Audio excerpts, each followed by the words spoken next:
ಯಾರು ಮೀಟ್ ಮಾಡಬಂತ ಹೇಳಿಲ್ವಾ? ಓರ್ ಸೈಡ್ಗೆ. ಏಯ್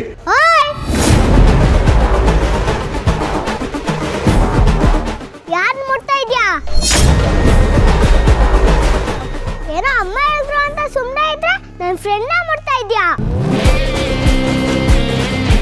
ನೀವು ಹಿಂಗೆ ಮಾಡ್ತಿದ್ರೆ ಕಿಡ್ನಾಪ್ ಮಾಡ್ತಿದ್ದೀರಾ ಅಂತ ಕುಕ್ಕೊಂಡ್ಬಿಡ್ತೀನಿ. ಗೌರಿ ಶಂಕರ